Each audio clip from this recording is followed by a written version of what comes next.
This conference will now be recorded.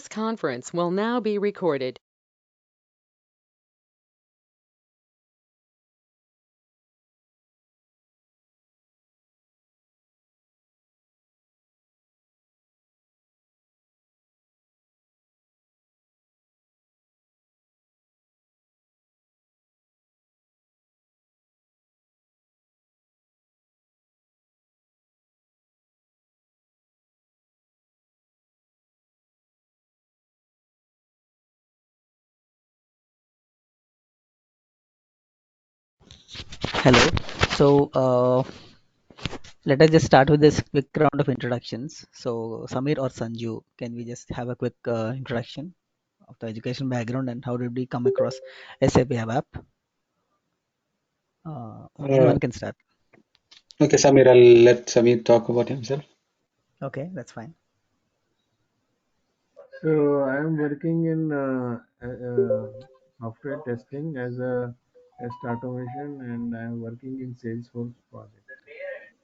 Okay, and you want to shift your career into SAP ABAP, right? Yeah. Fine. What about Samir? Sanjay, I think Samir just introduced himself. Okay, I'm Sanjay. Okay. My background is mainly I work as an engineering lead, as a performance engineering test lead. I work in a banking domain, which are mainly into the core banking, which is on SAP NetWeaver. Uh, although my main function is mainly around the basis monitoring and those sort of a thing. ABAP is something which I am personally interested in developing my personal skills to help my day-to-day job rather than looking out for a next job or anything of it, just to build my uh, own ability to Okay. deliver Just when a I'm small looking. techno-functional skills. Okay, that's fine. Yeah, that's all. Thank you. Mhm. Yeah, thanks for that, Sanjay. Cheers.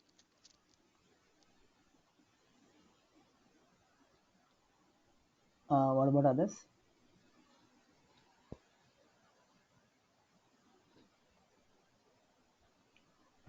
Okay, fine.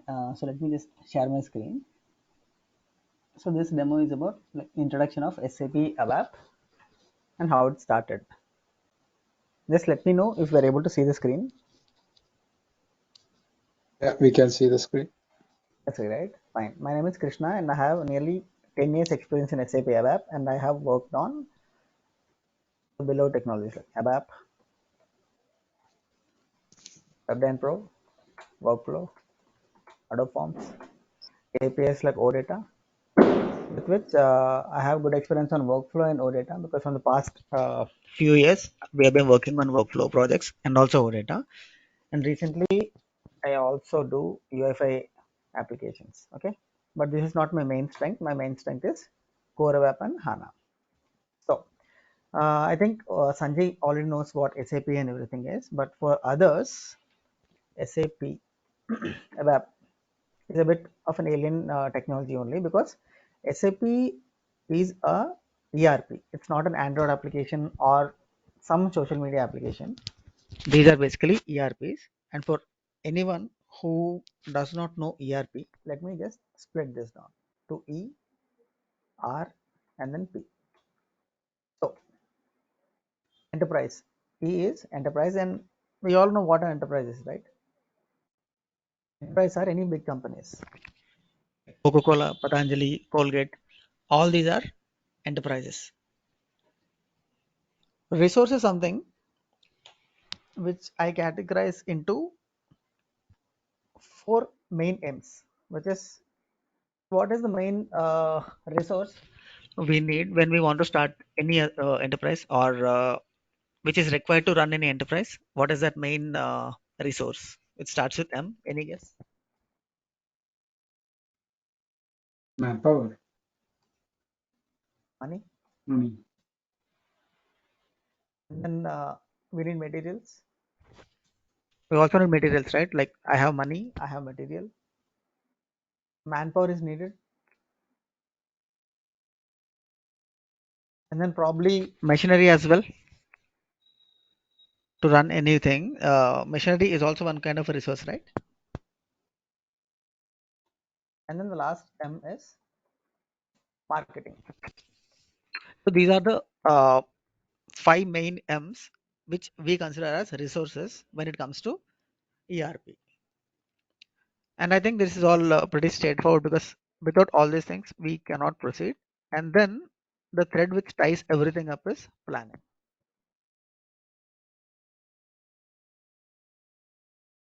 So now, how much money are we spending on marketing, machinery, and material? This is left up to us, right? I mean, it is left up to the clients. And then once they install SAP, the functional consultants will guide them with what kind of modules or what kind of transactions they should be doing in the day-to-day life to make their life easier. Earlier, there was a saying that once you install SAP, within 1 or 2 years, the entire budget of that SAP, whatever you have spent, you will recover it, because we are tracking everything via applications. SAP has 3000 such applications inbuilt. SAP has more than 3000 applications as a ready-made suite. I mean, the applications wherein each application consists of creating a customer, like, or creating a purchase order, sales order. Everything is a transaction here in SAP. I think this is a bit new for everyone, but I just want to tell that ERP is a collection of many modules and applications combined with a single database.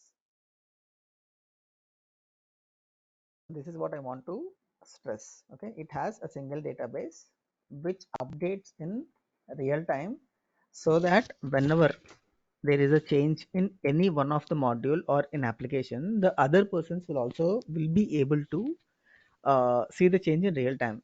Just in simple, I mean, just simple application, like there is a person A in Mumbai,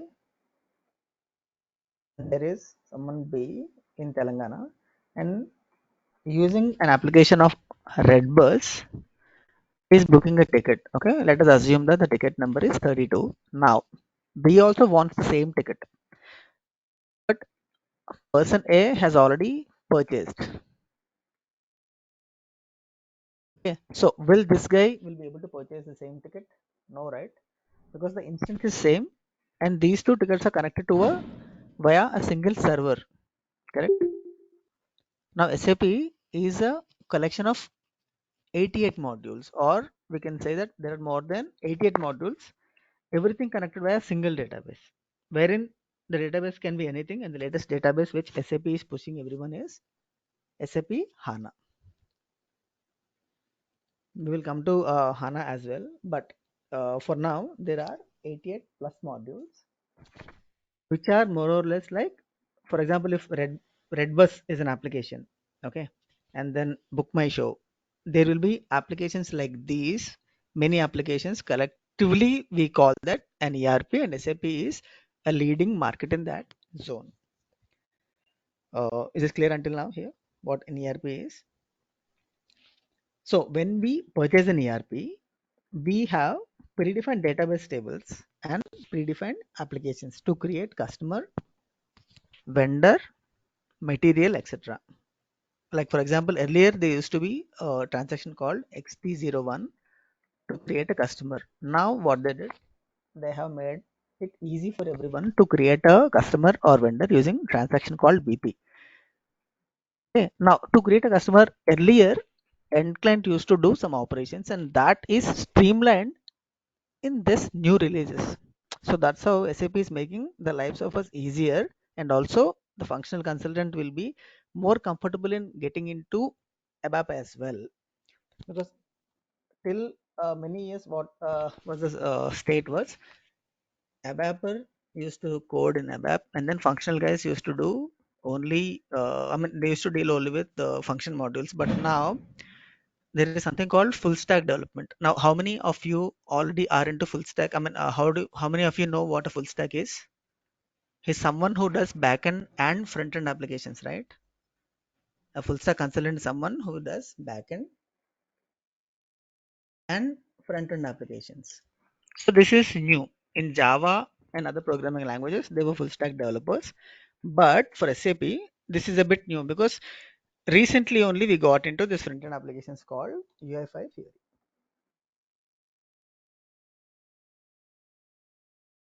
So now the opportunities are more. We can also do mobile applications, tab applications for tablets and everything as an ABAPer. So there is scope for learning for another 10 years at least. Fine then. So getting into SAP, I just want to tell that there are also other ERPs in the market. I think we would have heard the name of BAN, Ramco, and PeopleSoft, right? I think Ramco is famous. Something called PeopleSoft. We all know what Oracle is, right?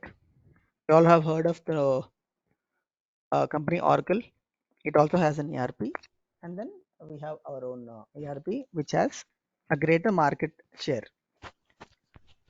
So when there are a lot of ERPs already, why do people come to SAP? Is BAN and Ramco are used in small and medium scale industries.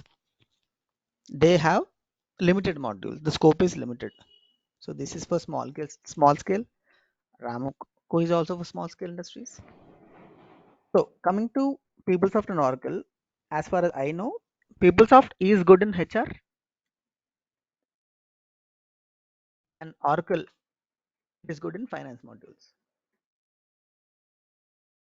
And how many of you know the ERP from Microsoft? Dynamics. I think Accepta, right? They have one Or product called Microsoft Dynamics. Dynamics? Yeah, Dynamics, yes. And also I have heard that Microsoft is also using SAP. Am I right? Or I don't know about that. yeah, but someone told me that Microsoft is also using SAP. It also has an ERP. So it's like both. I mean, it is okay because see, even BAN as a company, it has only less modules. Like it is only helping small scale industries, but it could have also installed SAP for them because SAP, the entire suite is for 30 crores, but also it gives suites for SDMM applications like small scale industries for 2.5 crores. It's not like we have to have all the 88 modules. SAP has toned down a bit and it is saying that SAP suite, okay, it can have medium like around 1.5 crore to 3. It can provide even for medium scale industries. So it is like now SAP is very flexible in that way. Okay, now coming to the advantages, like one major advantages is it is integrated with all the modules and departments. One of the main advantages. It looks simple when I tell that it is integrated with all the modules. I think except for Sanjay, all the other people are anyway relatively new to this. Let us see this with a very small example, okay, of a television set. So there is a guy who has a television sales shop. Okay, he's just selling TVs. He has 5 televisions in a display. Let us assume this. In the 5, he has already sold 3 for that particular day. Now he's left with 2 televisions. Until here, the equation is fine. So the total number of televisions on that particular day were 5. Someone purchased 3. I'm left with 2. Now, as soon as I say someone has purchased 3, there should be an application or there should be some kind of a methodology which this guy is using to purchase these 3 televisions, right? He should tell someone that from purchase department that boss, I need 3 as a replacement. Because what will happen tomorrow? There are chances that he will sell another 2 probably, and also if there is a order of 3, his loss is for one television. I mean, he is at loss of one TV, to be honest.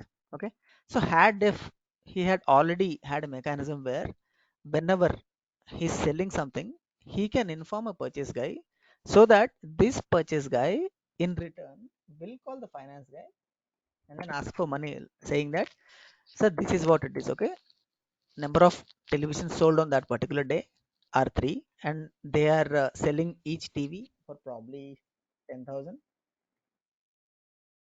So I need, let us assume that they are buying the televisions for 5,000.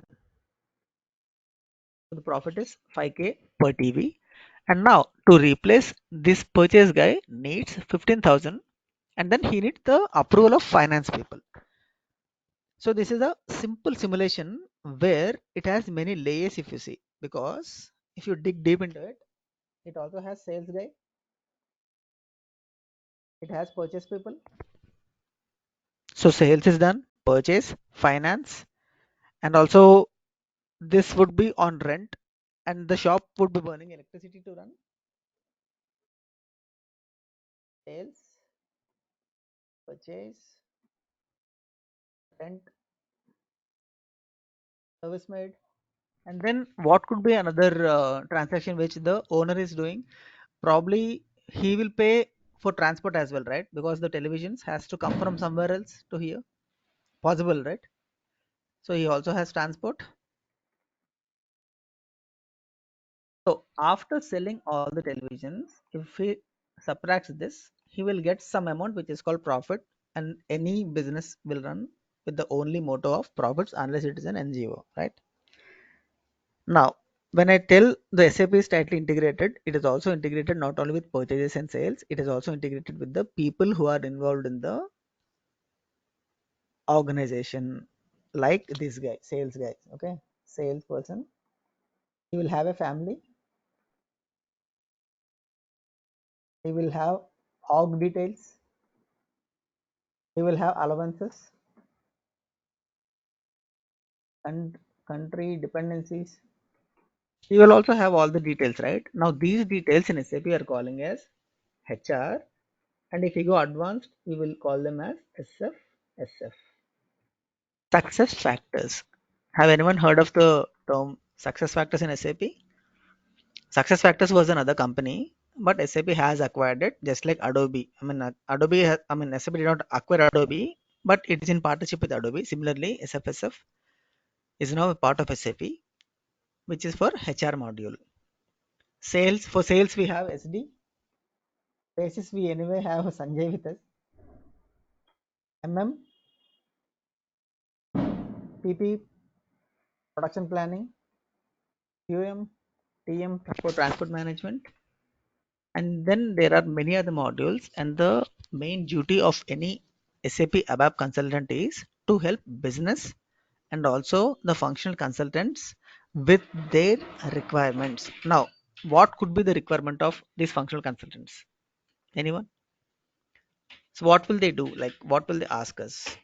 The main domain, like the main requirement for any ABAPer would be in these lines: R, I, C, E, F, wherein R is reports, interfaces,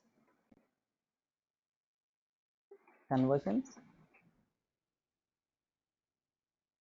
forms.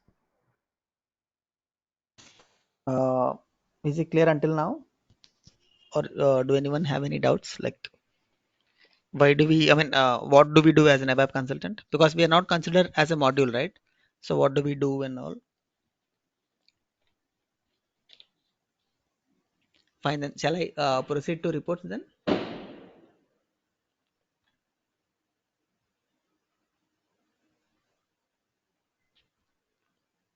Okay, fine. So reports. Before coming to reports, if someone is installing SAP in their company, like for example, we will see Patanjali. We all know this company, right? Patanjali.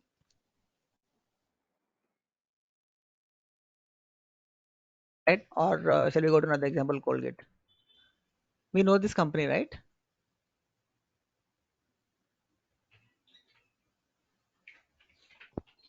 Or let us go to another example, Colgate. So Colgate has installed SAP long back, like even before 10 years. I know that Colgate has SAP installed in their company. Okay, now this guys is our client. So what they will do, once after they install SAP, they will go to people who will install SAP.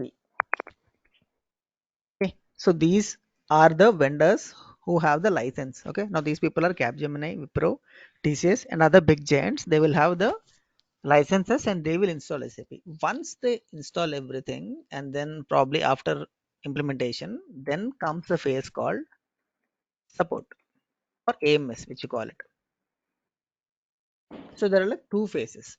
Either it can be installation, implementation, or just a support. But any of the phase will consist of the functional guy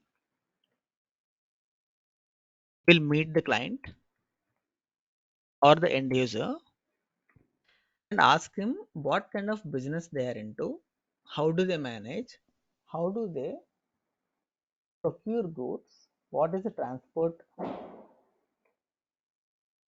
mode or mechanism, how do they sell things, what is the distribution channel, how many company codes is required, how many company codes are required, how many plants do they have, okay, in India and also abroad. Okay, what is the mode of their operation? Like for example, if someone is selling coconuts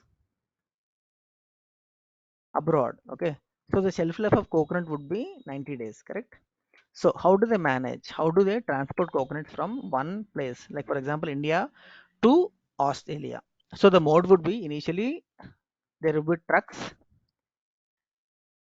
and then all the trucks will be collected in shipyard. Now they'll be moving all those coconuts into some containers. Each container cost could be around 5 to 12 lakhs, and then 2 months of travel, unload in Australia, and then small trucks, and then vans or something like that, and then probably locally they would use cars. So in this small transaction, if you see, there are a lot of steps involved actually, because someone is purchasing, someone is moving goods, someone is collecting, there are documents, there should be documentation to be signed, there are invoices, truck drivers, right, unloading. So all these things are different modules, and SAP is integrated all the modules into one beautiful into one place. Okay, so that is the reason it is platform independent, like irrespective of the operating system nor the database. And also now, as SAP is R3, it has a 3-tier architecture. So all these applications are not desktop applications, like we can purchase even from the comfort of the mobile as well, wherein the architecture is nothing but front end, back end, and in between there is something called app server or application layer.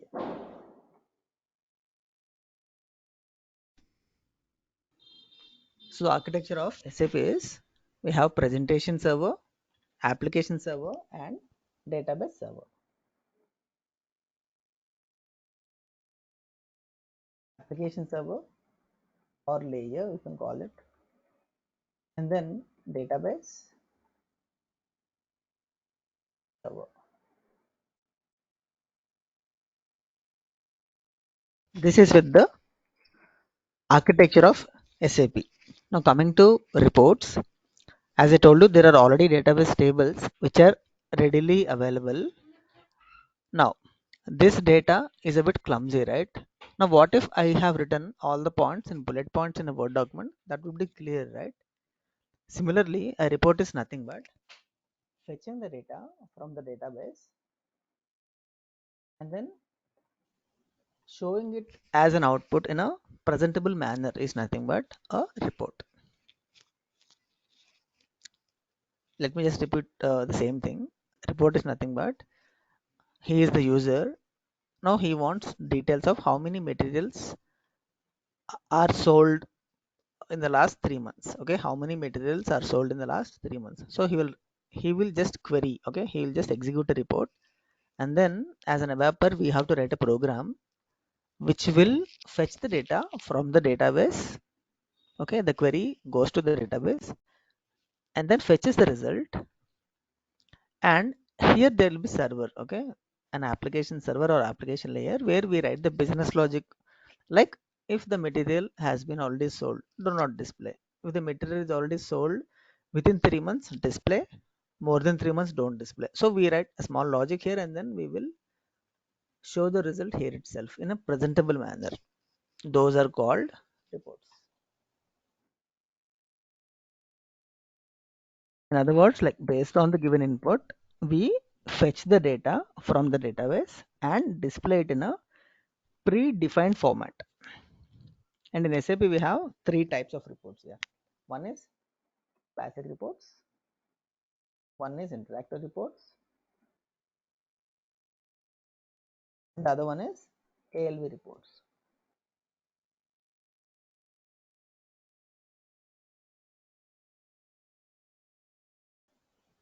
So what is a classical report? Classical reports are very old technology where we display the entire information in a single list.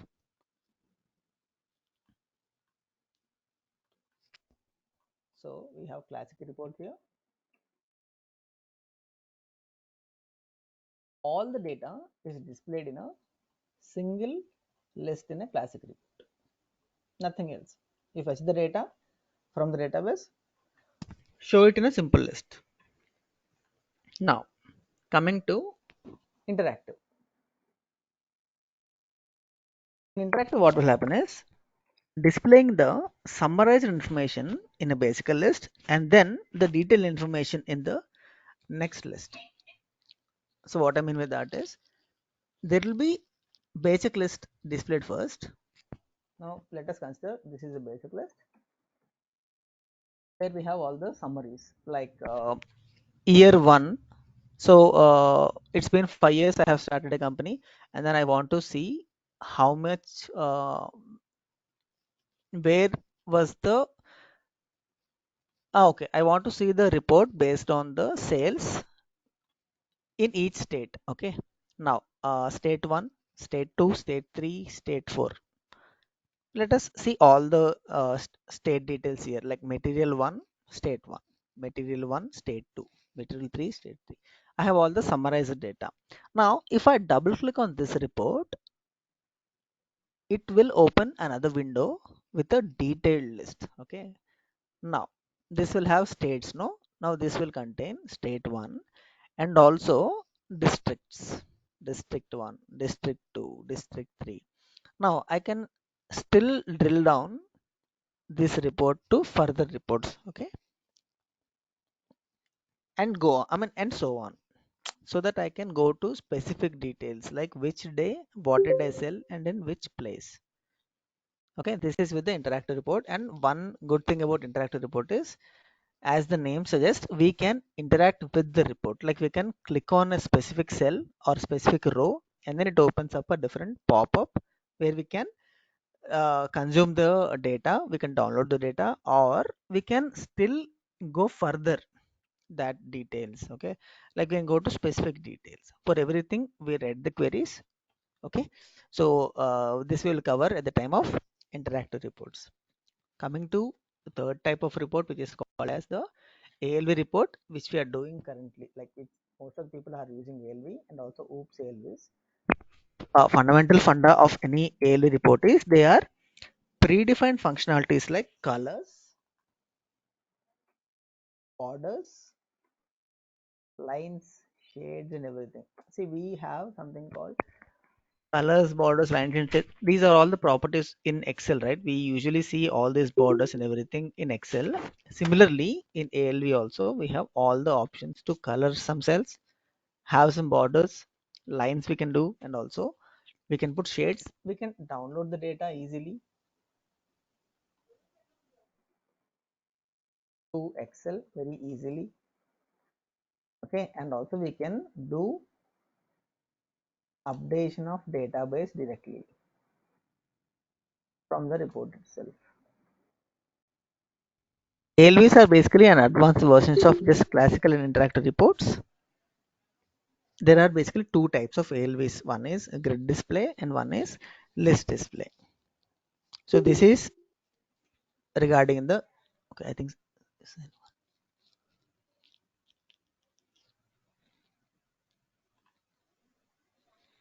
Hello.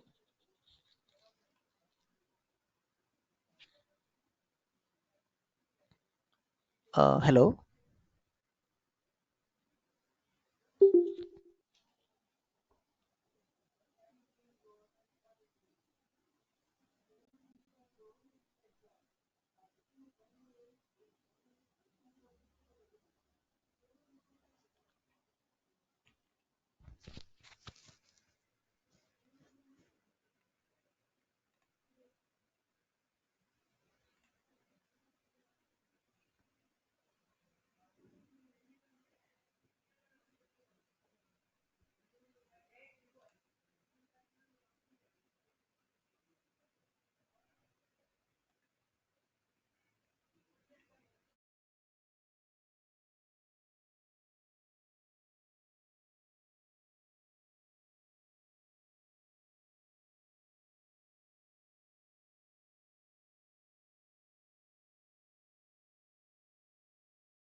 This conference will now be recorded.